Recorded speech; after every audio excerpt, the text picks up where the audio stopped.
Tak holky, jak se vám líbilo na Bali? Úplně úžasný, co Jaruško?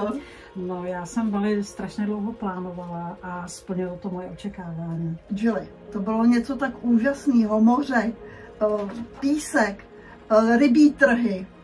Opravdu stojí za to tam jet. To tam prostě člověk musí být a musí to zažít, prožít. No, já to říkám vždycky, to se nedá popsat, musíš to zažít. Já tady o tom můžu mluvit 2 hodiny, ale vlastně to nevystihnu vůbec.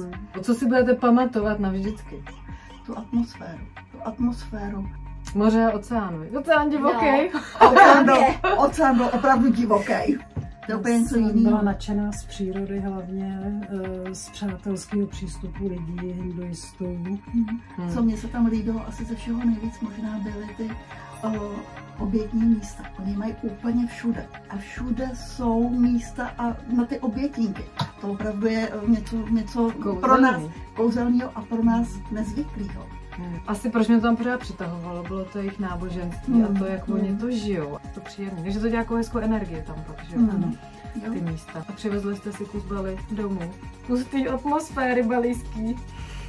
Toho klidu. No to já jsem chtěla. Jsem se vrátila, jak jsem říkala, někam nepospíchej, nic se neuteče, všechno v klidu, všechno má svůj čas. A je to 5 měsíců, co jsme zpátky. Zase je to všechno ve spěchu, uvolnění. No, proto to chce se vracet a můžeš si v tom hezky balancovat. Kolegové vlastně o mě pořád říkali, že jsem pořád usměvavá po tom návratu. Já říkám, to je prostě tam nasáklá ta atmosféra. A to bychom si od nich měli převzít, prostě nedělat věci, které nechci, které mi nejsou komfortní. Všichni já to říkám vždycky. No dobrý to bylo. Takže čas vyrazit. Jo, čas vyrazit. Ano.